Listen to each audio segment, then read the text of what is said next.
자, 우리 야고보서 1장 17절과 18절 말씀을 먼저 읽겠습니다. 시작. 온갖 좋은 은사와 온전한 선물이 다 위로부터 빛들의 아버지께로부터 내려오나니 그는 변함도 없으시고 회전하는 그림자도 없으시니라. 그가 그 피조물 중에 우리로 한 첫 열매가 되게 하시려고 자기의 뜻을 따라 진리의 말씀으로 우리를 낳으셨느니라. 아멘.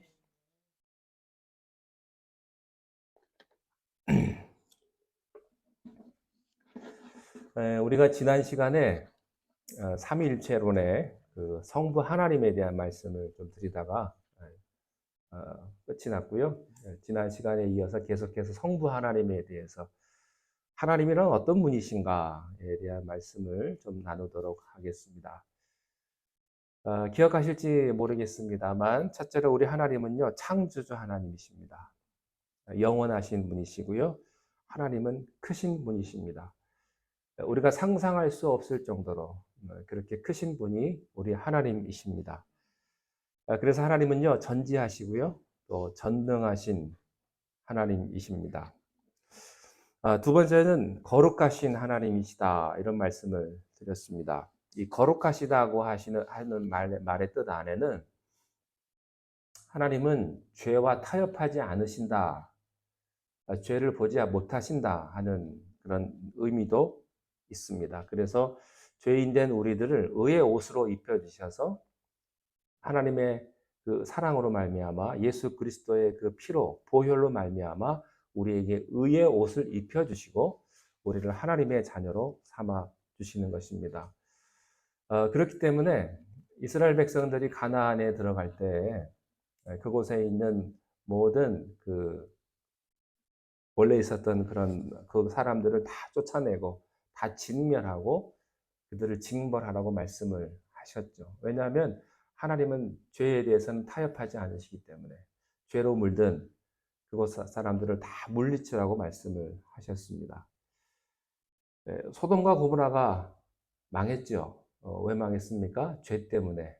하나님이 그곳을 보실 수가 없기 때문에 하나님께서 불로 그 소돔과 고모라 성을 하나도 남김없이 진멸을 하셨어요.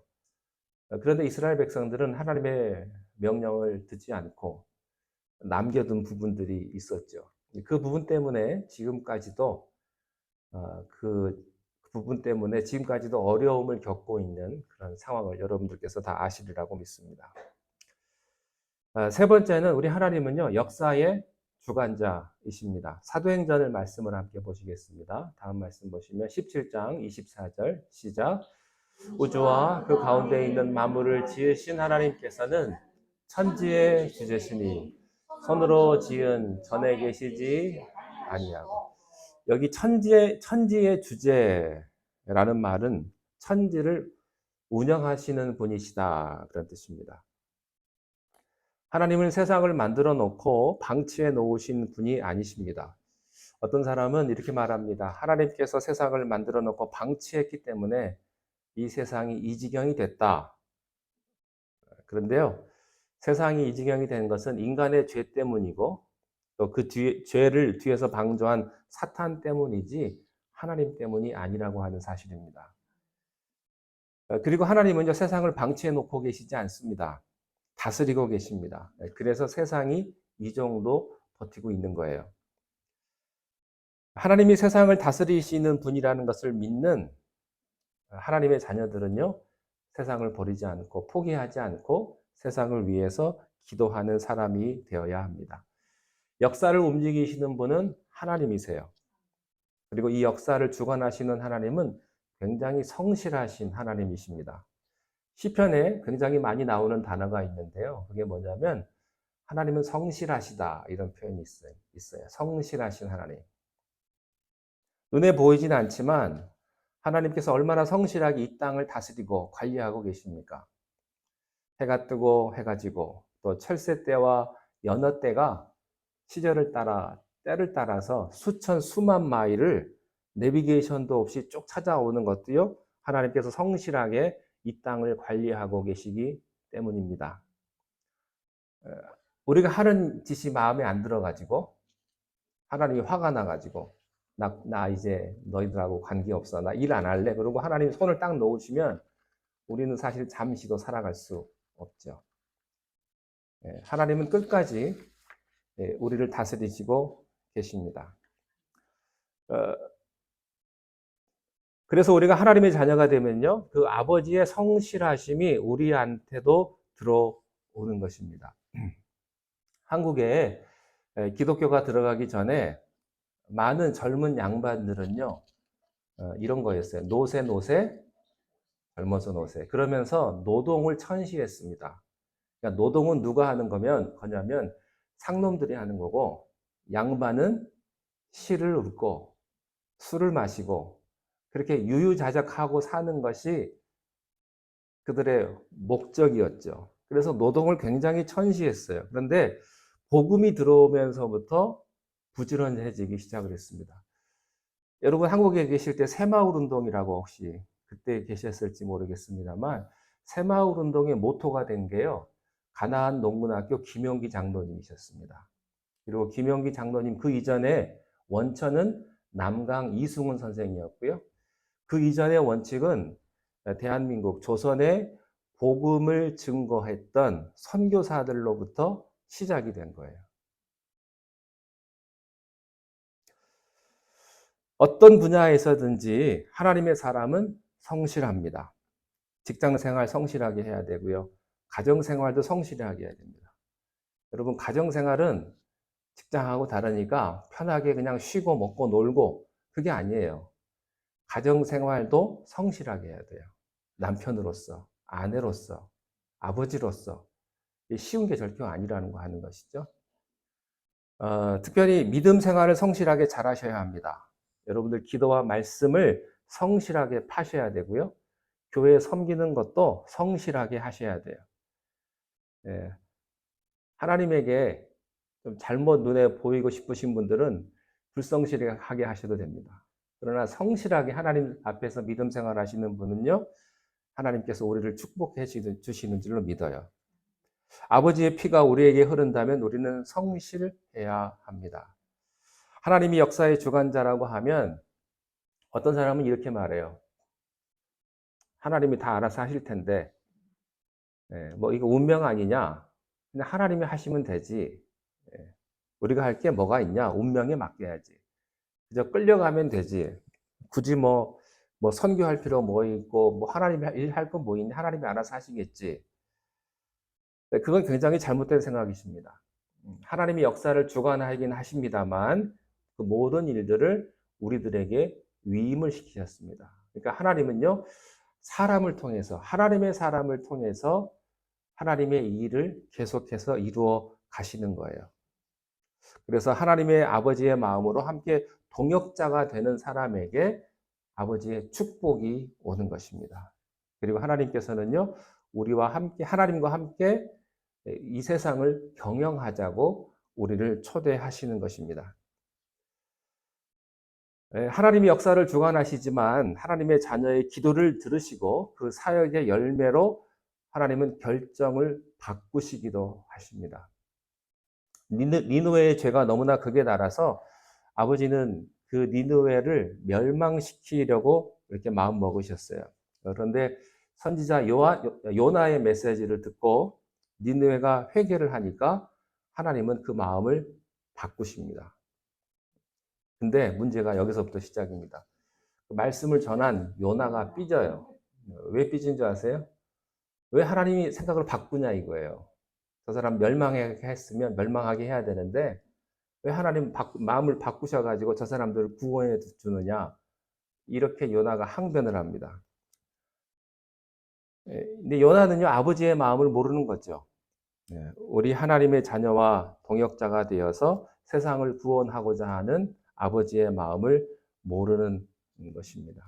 하나님의 자녀들은요, 적극적으로 기도하고 또 헌신함으로 아버지가 역사를 주관하실 때 그 아버지의 손을 잡고 함께 일하시기를 원하시는 것입니다. 하나님은요, 우리하고 교제하고 싶어 하세요. 하나님은 우리와 가까이 하고 싶어 하십니다. 사도행전 17장 27절을 한번 보시기 바랍니다.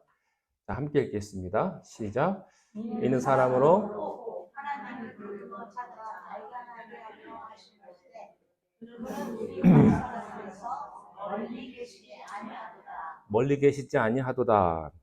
성경을 보니까 우리 하나님은요, 은근히 외로움을 타시는 분이십니다. 하나님도 외로우세요. 왜 외롭냐? 하나님보다 높은 사람이 없거든요. 그러다 보니까 인간을 창조하셨고, 또 아담과 이브 때도 그러셨고요. 하나님은 인간과 교제하기를 원하십니다. 그래서 윗자리에 앉으면 굉장히 외롭습니다. 그래서 항상 아버지는 외로운 자리예요. 가장이라는 위치가 상당히 고독하고 부모님의 위치가 외로운 자리죠. 제가 아는 어떤 분이 사장이 됐는데 굉장히 외롭더래요. 왜냐하면 직원들이 가까이 오지를 않는데요. 구내 식당에 가서 밥을 먹는데 다 피하더래요. 자기 옆에 와서 이야기하고 같이 밥 먹을 사람이 없다는 겁니다. 다 자리를 피하고. 그리고 회사가 끝나고 나서 밖에 나가서 이제 그 회사 근처에서 이제 식당에 가지고 직원들이 모이는 곳에 가가지고 거기서 밥을 좀 먹고 그랬는데 어느 날 저기 그 식당 주인이 와서 조용하게 얘기하더래요. 사장님, 우리 가게 안 오시면 안 됩니까? 왜냐면 사장님이 여기 오니까 직원들이 안 오려고 합니다.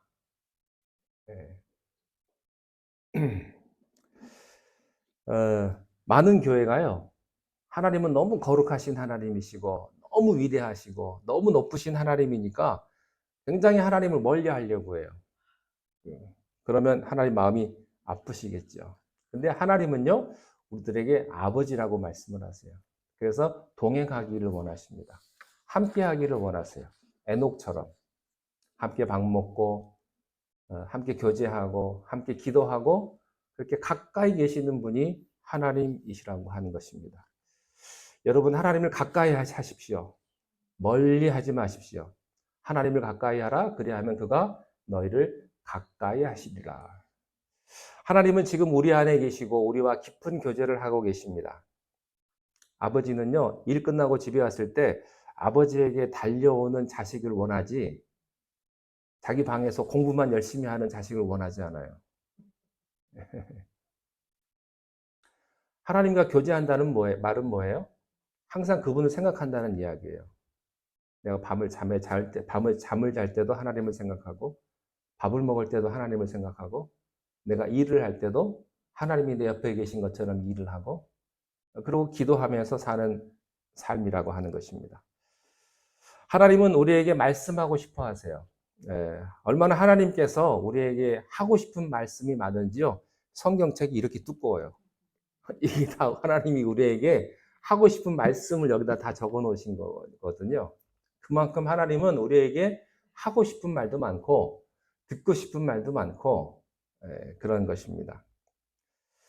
하나님은 성경을 통해서도 말씀하시고요. 설교를 통해서도 말씀하시고요. 또 우리 교회 여러 이웃들, 우리 성도님들을 위해서도 말씀하시고 때로는 환경을 통해서도 우리들에게 말씀을 하십니다. 여러분, 하나님의 음성이요, 산신령처럼 들린다고 기대하지 마십시오. 밤에 이제 내가 기도하고 있는데 얘 영수야 하고서 하나님의 음성을 들었다. 그러면 병원 가야 됩니다.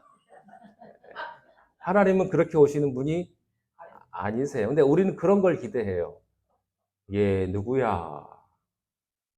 나를 따라오너라. 이런 것들을 성경에 나왔기 때문에 그런 것들을 기대하지만 여러분, 그렇게 하나님 나타나지 않으세요. 하나님은 사람을 통해서 말씀하시고요. 자연을 통해서도 말씀하시고 모든 상황을 통해서도 말씀하시는 거예요. 내가 누구랑 대화를 하는데 그 사람이 나에게 어떤 도전을 줘요. 내 신앙에 대한, 내 믿음에 대한 도전을 줘요. 그것도 하나님께서 나에게 주시는 말씀이세요. 여러분의 아내나 여러분의 남편이 나에게 이런 도전을 줘요. 그러면 내 마음속에 이러면 안 되는구나. 내가 잘해야 되는구나 라는 생각이 드는 것도 하나님이 주시는 말씀일 수 있다고 하는 사실입니다. 여러분, 그러므로 하루하루 하나님에 대해서 기대하시기를 바랍니다. 오늘 주님은 나에게 무슨 말씀을 하실까? 어떻게 인도하실까? 그렇게 기도하시기를 바랍니다. 자, 하나님은 넷째로 사랑이십니다. 요한일서 4장 16절 말씀을 읽겠습니다. 시작. 하나님이 사랑하시는 사람을 알고 하나님은 사랑이시라. 사랑 안에 거하는 자는 하나님 안에 거하고 하나님도 우리 안에 거하시니라. 자, 우리가요, 하나님은 사랑이시라는 말을 모르는 사람 누가 있겠어? 다 알죠? 여러분 다 아시죠? God is love. 하나님은 사랑이세요. 그런데 사랑한다는 것은 구체적으로 무슨 뜻일까? 사랑한다는 것은 하나님께서 우리들에게 베풀어 주신다는 것을 의미합니다. To love is to give. 사랑을 하면 주게 되어 있어요. 주고 싶어요. 사랑하지 않으면요, 자꾸 그 사람에게서 뭔가를 얻어내려고 그래요. 근데 사랑을 하면 자꾸 그 사람에게 주고 싶어요. 주머니에 있는 거 다 털어가지고 주고 싶어요. 사랑하는 연인에게, 사랑하는 자녀에게 내가 가진 모든 것들을 다 주고 싶어요. 부모님들은요, 자식들에게 어떻게 해서든지 집 한 채 만들어주고 싶어요. 한국에 가니까 저희 이제 부모님들은 이제 또래가 부모님들 이제 80대고 자녀들이 이제 40대, 50대 되잖아요. 그러면 40, 50대에 집이 있는 친구들이 있고 집이 없는 친구들이 있어요. 근데 집이 없는 부모는요, 평생의 꿈이 우리 자식 집 한 채 어떻게 해주나. 그래서 실제로 부모님들이 집을 팔아가지고 자식들한테 줘요. 그러고 나서 이제 뒤통수 맞는 경우도 있어요. 예. 왜냐하면 자기 아들은 며느리의 남편이지 엄마의 남자가 아니거든요. 예. 왜냐하면 아들은 부인 말 들어야지 어떻게 어머니만 생각할 수 있겠습니까? 예. 그러니까 사랑을 하면 자꾸 주게 되어 있어요. 주고 싶은 거예요. 하나님도 그렇게 하세요. 여러분, 헌금하면서 하나님 앞에 드리는 거 아까워하지 마세요. 아까워하지 마세요. 헌금할 때 내가 텍스 내는 것처럼 내가 교회 왔으니까 또 내가 밥 먹으니까 교회 오면 밥 주니까 내가 팁 내는 것처럼 요즘 팁이 좀 세가지고 팁 내는 것도 좀 부담스럽긴 합니다만 그렇게 생각하지 마십시오. 뜯긴다고 생각하지 마세요. 또 하나님을 여러분들이 먹여 살린다고도 생각하지 마세요. 그것은 무속신앙 같은 거예요. 그래서 조상들한테 제사상을 차리잖아요. 제가 이제 한국에 가서 이제 아버지 산소에 갔는데 산소가 벌써 40년이 넘으니까 무너져 내리더라고요. 무너져 내려요. 그래서 다시 때를 떼다가 이제 다시 이제 만들고 이렇게 하긴 했는데 옆에 보니까 이렇게 먹을 게 잔뜩 차려져 있어요. 그러니까 묘소 옆에 산소 옆에 뭐가 많냐면 고양이들이 많더라고요. 그거 조상이 와서 먹는 게 아니고 고양이들이 와서 먹는 거예요. 얼마나 많은지 모르겠어요. 공동묘지라서 고양이들이 냄새도 나고.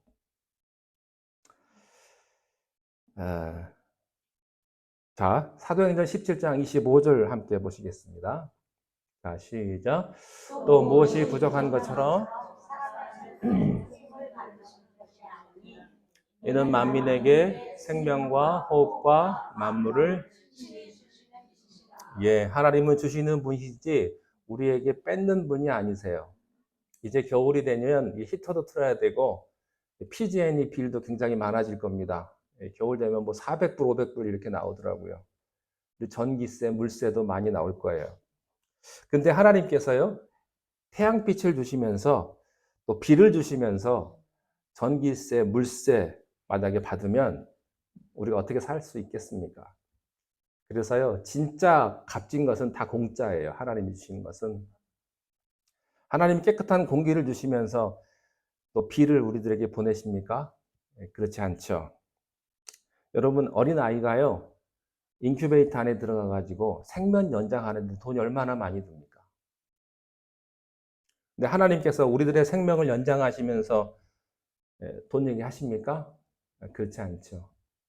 한번 생각을 해보세요. 우리가 하나님의 자녀가 되면 하나님이 이득이겠습니까? 우리가 이득이겠습니까? 우리가 당연히 이득이죠. 감사한 건 우리지 하나님이 아니라고요. 네. 우리가 하나님한테 받은 은혜가 억이라고 한다면 내가 평생 살면서 가진 거 다 헌금하고 가진 시간 다 헌신해도요, 거기 하나라도 갚을 수 있겠습니까? 그래서요, 여러분 치사하게 내가 뭐 하나님 앞에 헌금 얼마 있다, 내가 봉사 어떻게 했다, 헌신했다 이런 말 하지 마세요.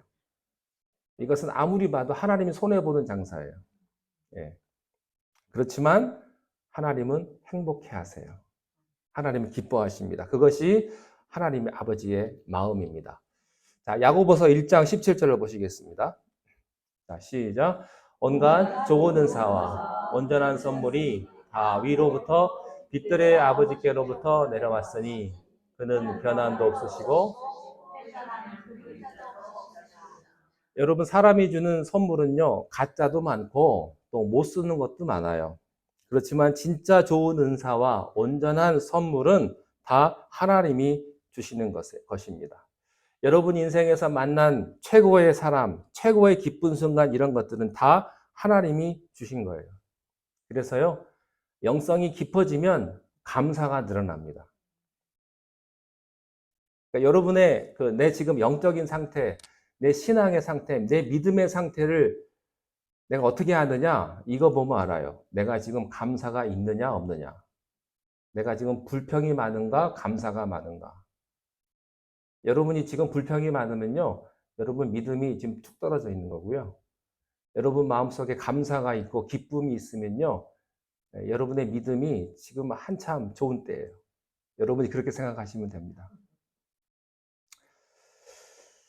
그래서 옛날에는 자기가 잘나서 온 줄 알지만 모든 것들이 다 하나님의 선물이었다는 것을 깨닫게 되는 것이죠. 하나님은요, 우리에게 주다 못해서 독생자 예수 그리스도까지 주신 분이세요. 그의 아들까지 주신 분이 하나님이십니다. 그러므로 우리는 그분의 마음을 읽어야 하는 것입니다. 자, 하나님이 우리를 사랑하신다는 말은요, 하나님이 우리를 용서한다는 그런 뜻이기도 합니다. 아버지는 우리를 끝없이 용서하시는 분이세요. 우리가 잘못했을 때, 우리가 죄를 지었을 때 사탄은 항상 우리에게 옵니다. 그리고 뭐라고 말하는 줄 아세요? 너 끝났어. 그러고도 네가 집사야.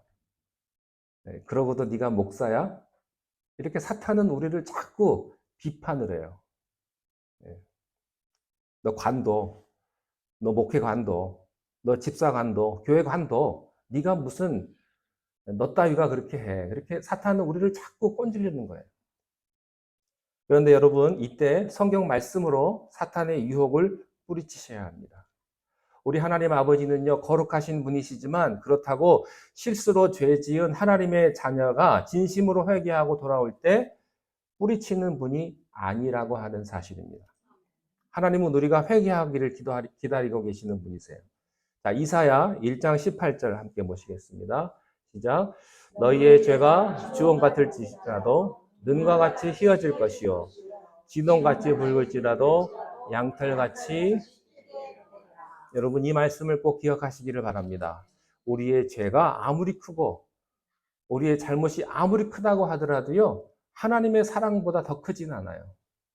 하나님의 사랑은 우리의 모든 실수와 우리의 허물을 다 커버하고도 남는 것이 하나님의 사랑입니다. 그래서 내가 잘못 판단해서 실수하고 죄를 지었지만 내가 하나님 앞에 돌아갈 거야. 어떤 사람은 이렇게 얘기해요. 내가 하나님 볼 면목이 없어가지고. 여러분, 우리는요, 은혜를 받을 때부터 면목이 없어요. 하나님 앞에 면목 없는 사람들입니다, 우리들은. 그러니까 내가 맞아 죽어도 아버지 앞에 나가야겠다. 이 심정으로 여러분들이 나오셔야 돼요.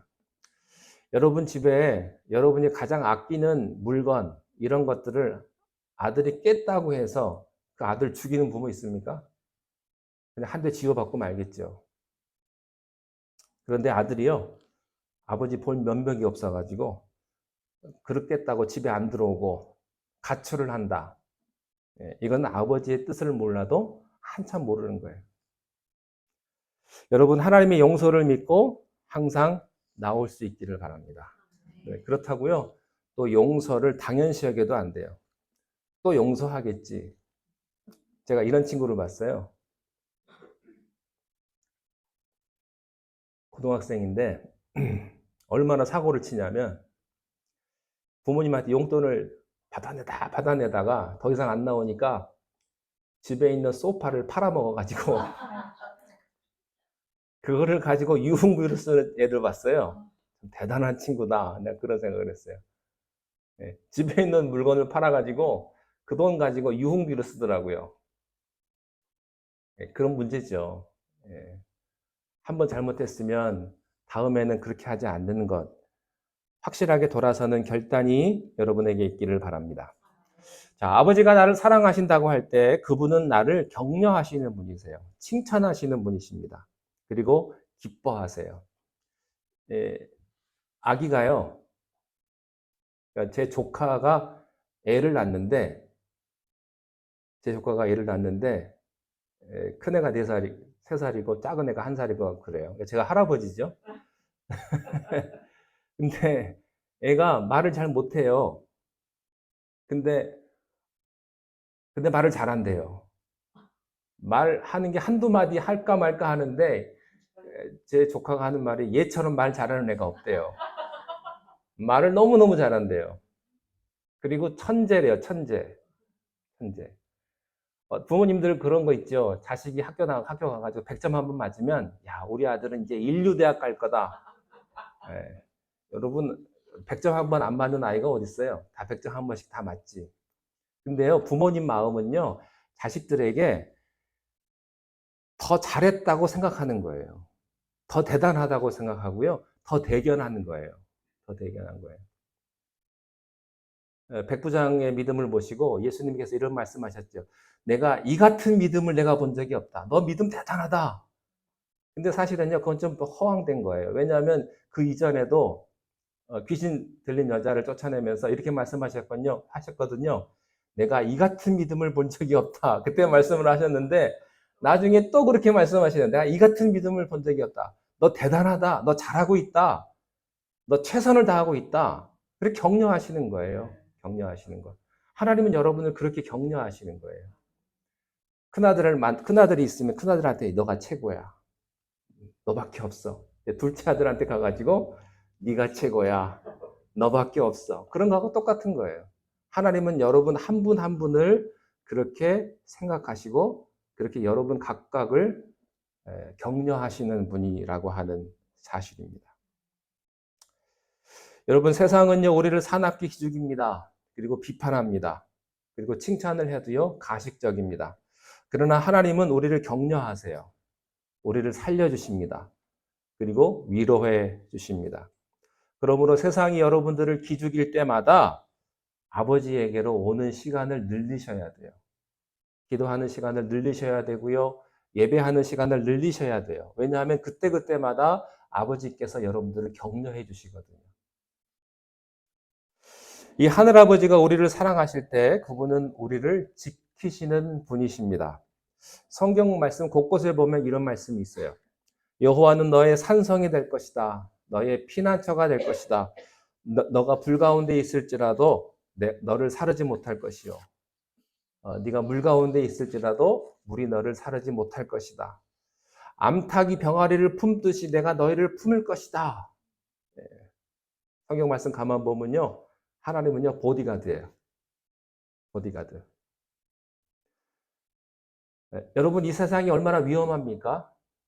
세상의 사건, 사고, 가끔 이제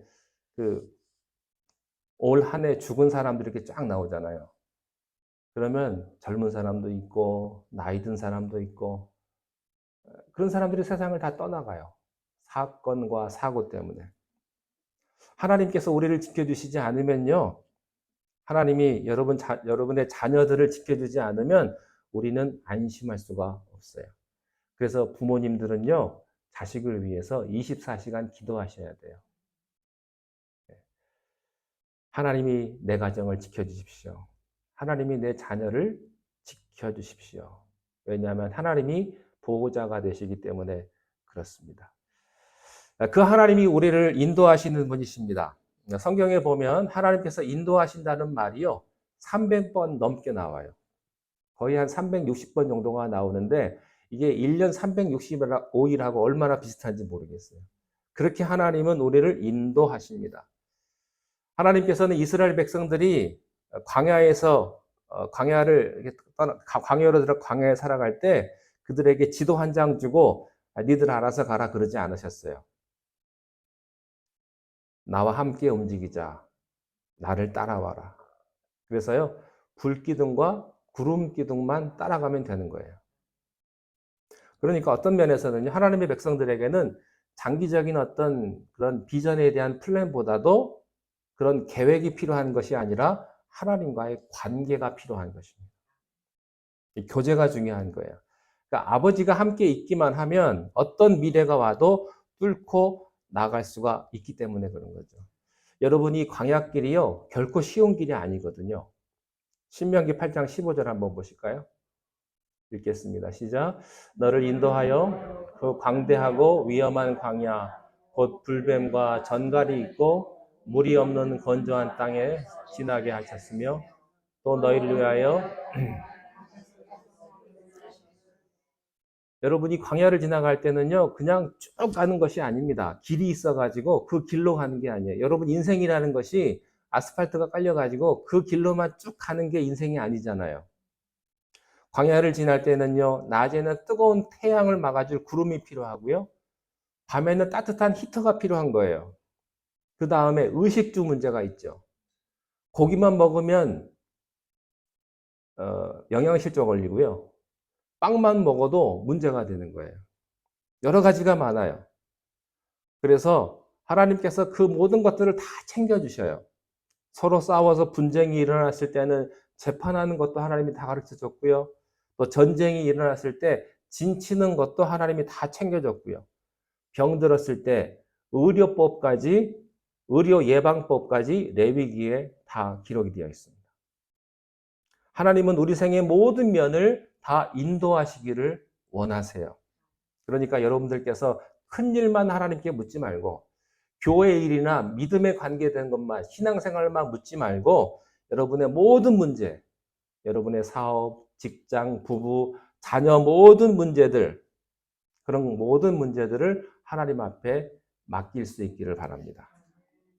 하나님은 여러분의 인생의 모든 문제, 모든 분야에서 여러분들을 인도하세요.